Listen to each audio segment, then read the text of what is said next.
This listening test is very important for your exam क्योंकि आपके career के लिए ये लिसनिंग टेस्ट बहुत इंपॉर्टेंट है। रीसेंट एग्ज़ाम होकर गया था स्टूडेंट का रिज़ल्ट लिसनिंग में, रीडिंग में, राइटिंग में। You can see on your screen nine band score देखने को मिला है भगवान की कृपा के साथ। And I pray to God जिन स्टूडेंट्स ने हमारा चैनल सब्सक्राइब किया है ना, तो उनको 100% 9 बैंड स्कोर आ सकते हैं उनकी लिसनिंग में, अगर वो हमारे आइडियाज़ को, हमारे क्राइटेरिया को फॉलो करेंगे। तो फर्स्ट ऑफ ऑल बात करते हैं प्रिडिक्शन पीडीएफ के बारे में। बहुत स्टूडेंट को प्रिडिक्शन पीडीएफ का नहीं पता होती क्या है। प्रिडिक्शन पीडीएफ एक मटेरियल होता है, उसमें से बहुत ज़्यादा हाई चांस होते हैं हमारे एग्ज़ाम में आने के।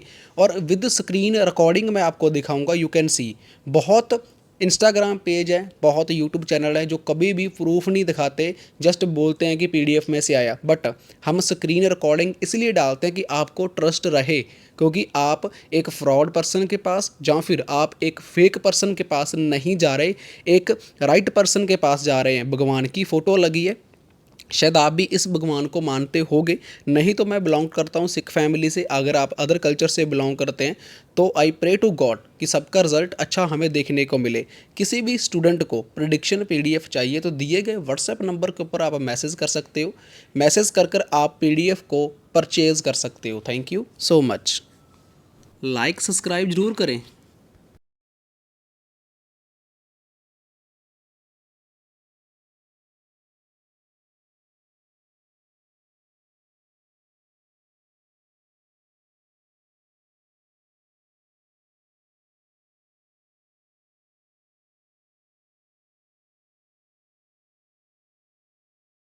Hear a woman talking on the telephone to a man about a car he is selling. First, you have some time to look at questions 1 to 4.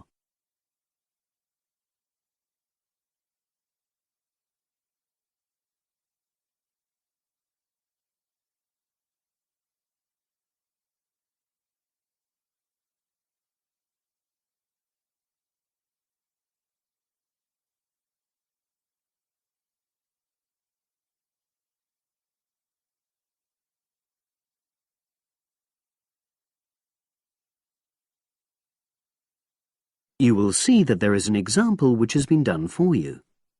On this occasion only, the conversation relating to this will be played first.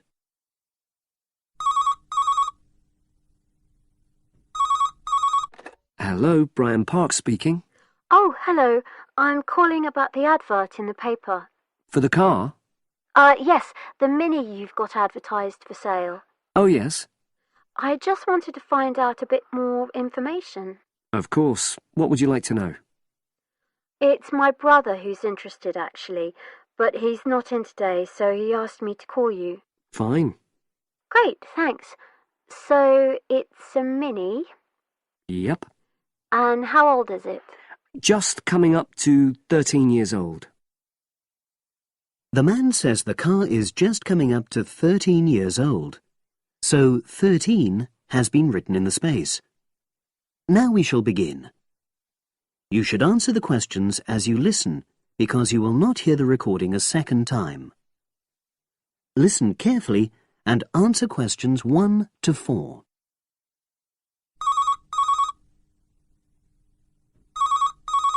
Hello, Brian Park speaking. Oh, hello. I'm calling about the advert in the paper. The car? Yes, the Mini you've got advertised for sale. Oh, yes. I just wanted to find out a bit more information. Of course. What would you like to know?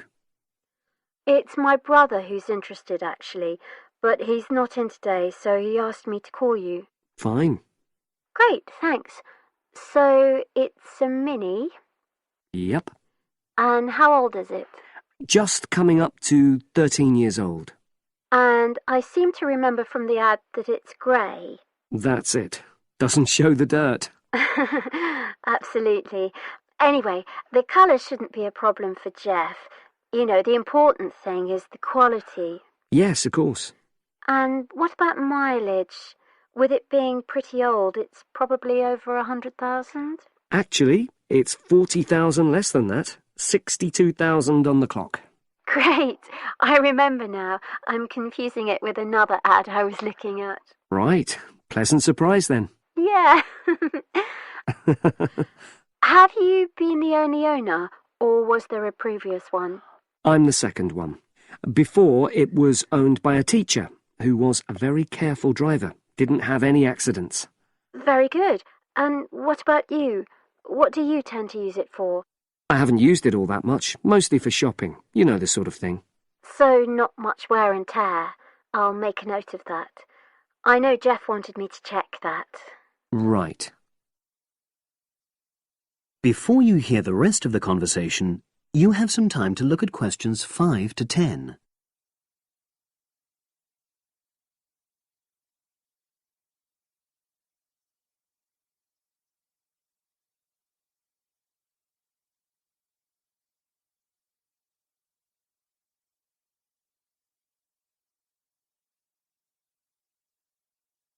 Now listen and answer questions 5 to 10.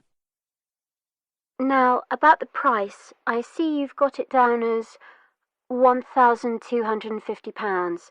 I'm not sure Jeff will be able to come up with that amount. In the ad, I did say 1,250 or nearest offer. So would you be prepared to go down to 1,000? That's really too low, I'm afraid. 1,100? I might be able to go to that. Okay, I'll make a note of that. What about tax? Is it due soon? Got another 5 months before it's due. Oh, that's a real plus, yes. I'll make a note of that. Okay. Now, you say it's in good condition. For its age, I'd say yes, definitely. It's just been serviced and there were no major problems. Major. I'd be able to show you the service report. The only thing is, you'd have to get a new tyre in the near future. Though it's still okay, you know. It's certainly absolutely safe at the moment. Okay, fair enough. Yes, I understand. And the garage also mentioned that one headlight could probably do with replacing. They think there's a fault there, you know, intermittent. Well, we'd obviously look at all the documents, but that sounds very straightforward. Of course. I've got all the service documents up to date, and you can look at those. Well, it all sounds pretty good, and I know my brother will be interested, so would it be possible for him to see the car? He's back from his trip tomorrow and away tonight, so how about tomorrow? Tomorrow? Wednesday? I'm afraid that's not possible. I'm out pretty much all day. Well, Thursday then? That'd be fine, yeah. In the morning? Yes, that'd suit me perfectly. Great. Now, you'll need my address. Oh, yes, of course. What is it? It's number 238, 238? London Road. Oh, that's easy enough. Yes, very straightforward. So I'll pass on these notes to Jeff, and he'll see you in a couple.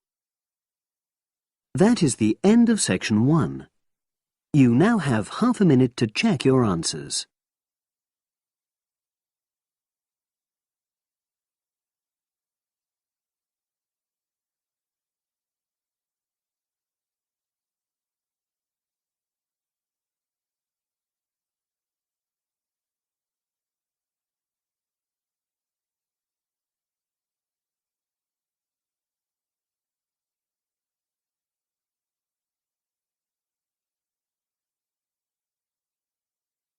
Now turn to section 2. Test 3, section 2. You will hear part of a podcast for visitors to the popular holiday region called the Trelaw Valley. First, you have some time to look at questions 11 to 14.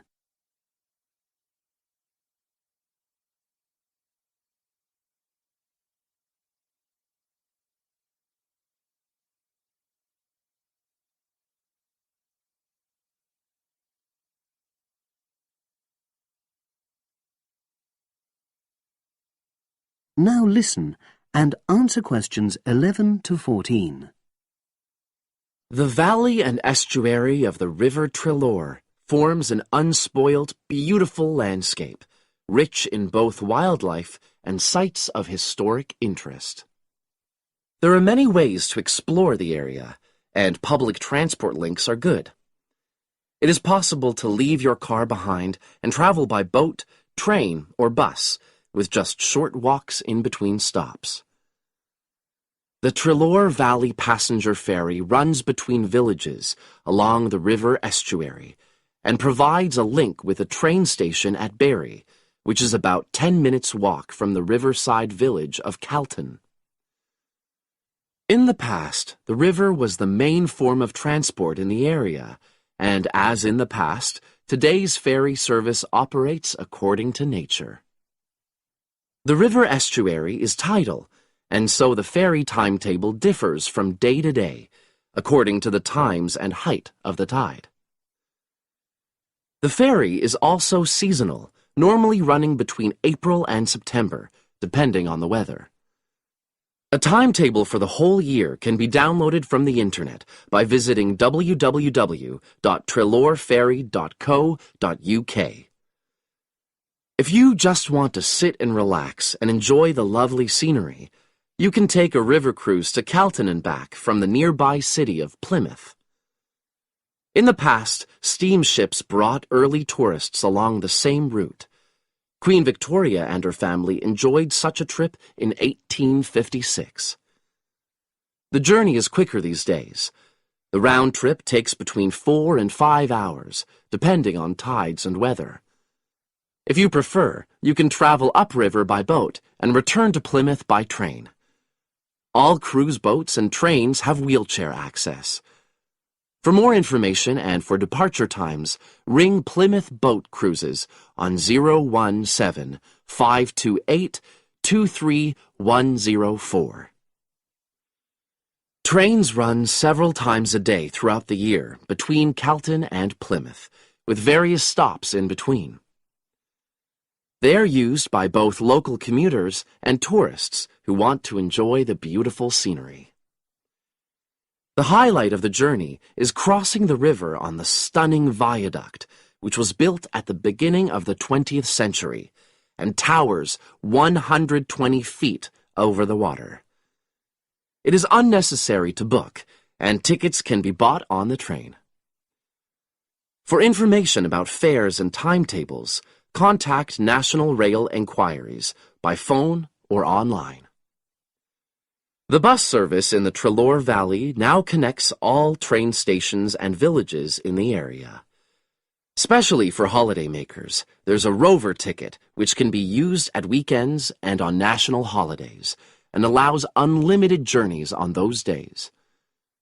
The Rover ticket provides great value for money and is now even cheaper than it was last year. An adult ticket costs £5.50 a day.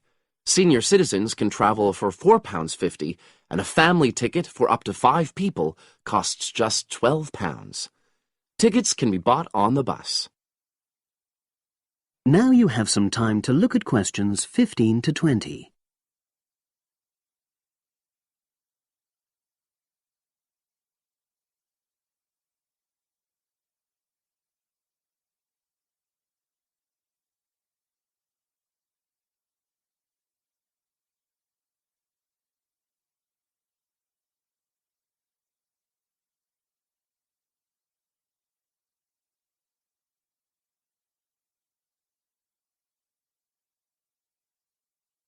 Now listen and answer questions 15 to 20.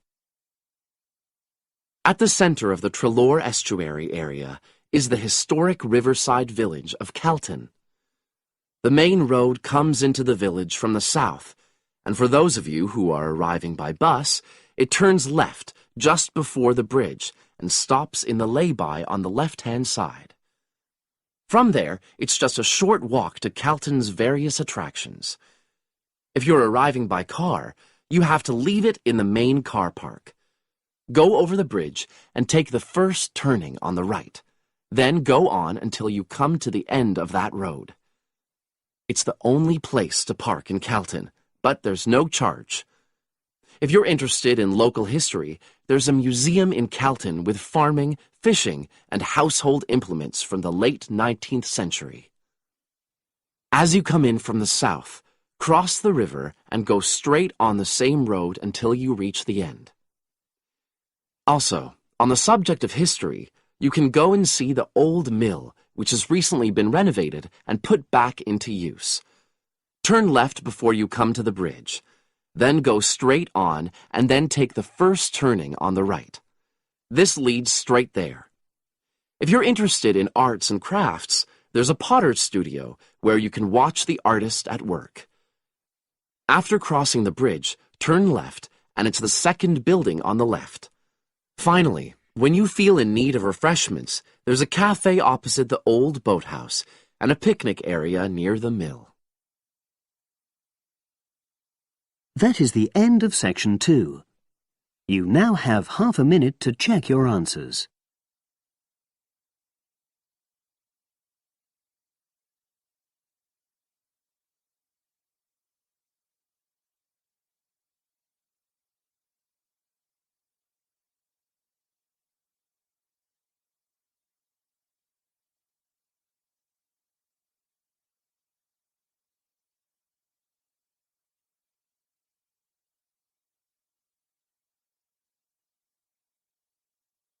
Now turn to section 3. Test 3, section 3. You will hear two geography students talking. An older student, called Howard, is giving advice to a younger student, called Joanne, on writing her dissertation. First, you have some time to look at questions 21 to 24.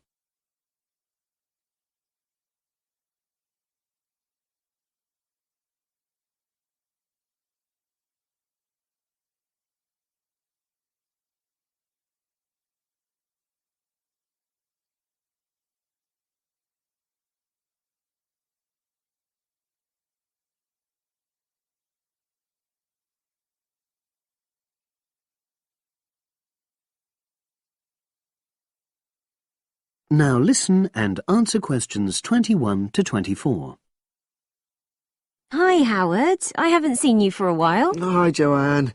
Yeah, they're keeping us really busy on the postgraduate programme. But how are you? You'll be starting your dissertation soon, won't you? Yeah, tutorials start next week.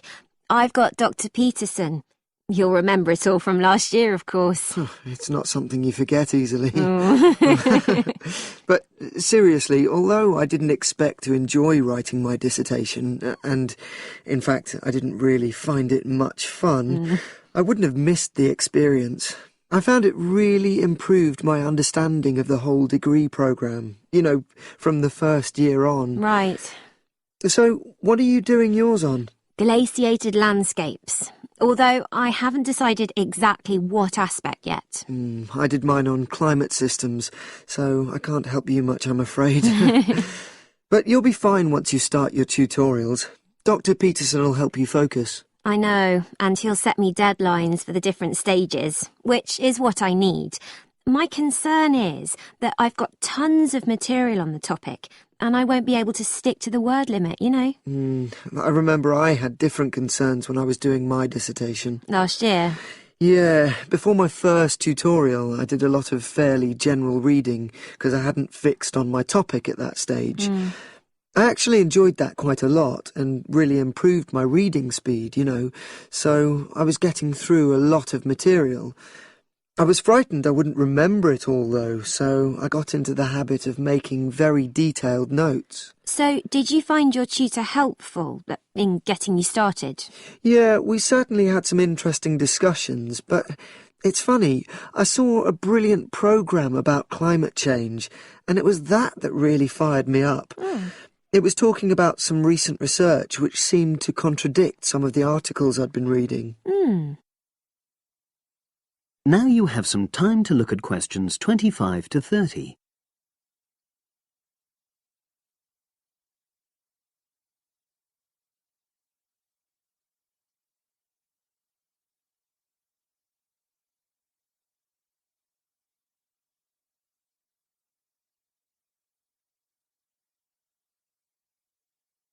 Now listen and answer questions 25 to 30.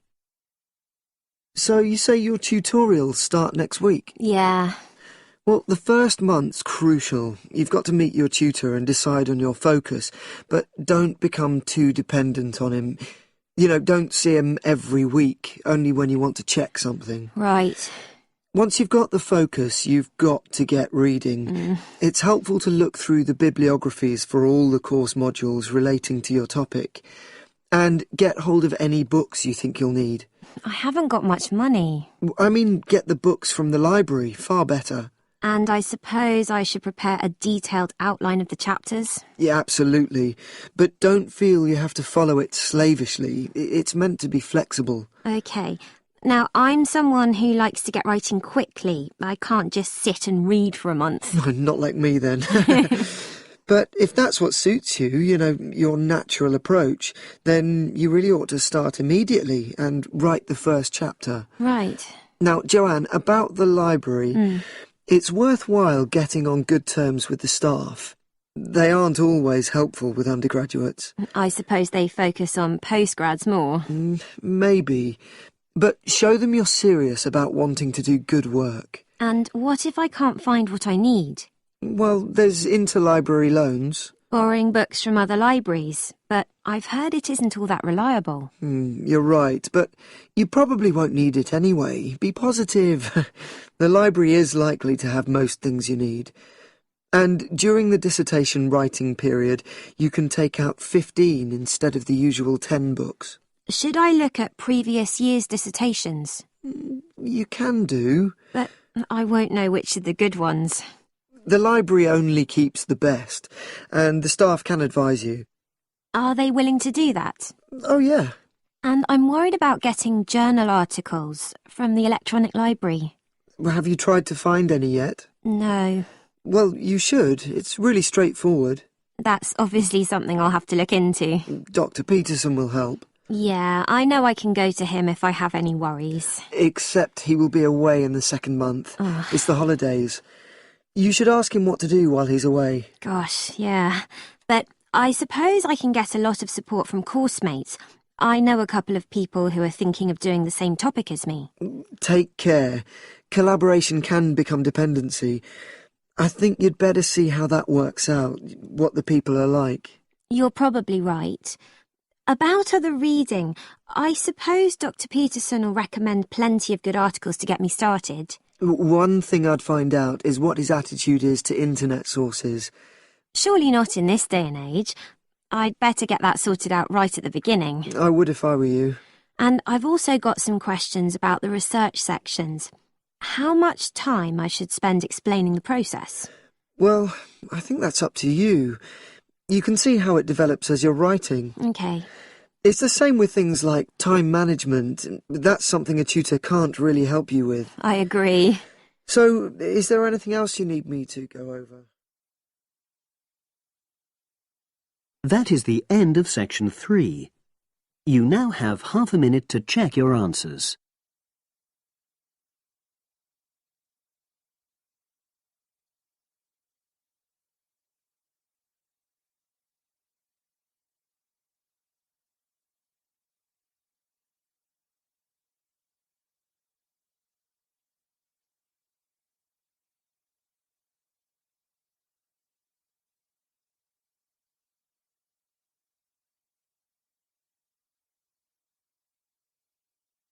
Now turn to section 4.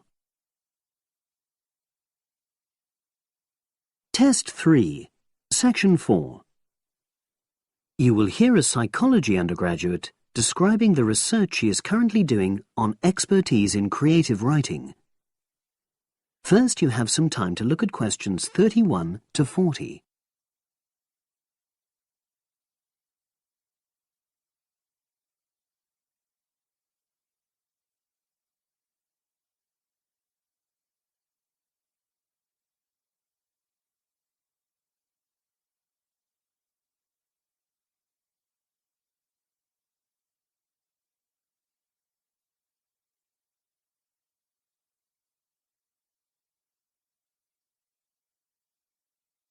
Now listen and answer questions 31 to 40. For my short presentation today, I'm going to summarise the work I've done so far on my research project to explore expertise in creative writing. Essentially, I'll share with you the process I underwent to gather my interim findings. First of all, I should give a little relevant background information about myself. Before I started my current degree course in cognitive psychology, I studied English literature, and as you can imagine, this meant I spent a great deal of time thinking about the notion of creativity and what makes people develop into successful writers. However, the idea for this research project came from a very specific source. I became fascinated with the idea of what makes an expert creative writer when I read a well-known 20th century writer's autobiography. I won't say which one at this stage, because I think that might prejudice your interpretation. Anyway, this got me thinking about the different routes to expertise. Specifically, I wondered why some people become experts at things, whilst others fail to do so, in spite of the fact that they may be equally gifted and work equally hard. I started to read about how other researchers had explored similar questions in other fields. I began to see a pattern that those studies which involved research in a lab were too controlled for my purposes, and I decided to avoid reading them. I was quite surprised to find that the clearest guidance for my topic came from investigations into what I call practical skills, such as hairdressing or waiting tables. Most of these studies tended to use a similar set of procedures, which I eventually adopted for my own project.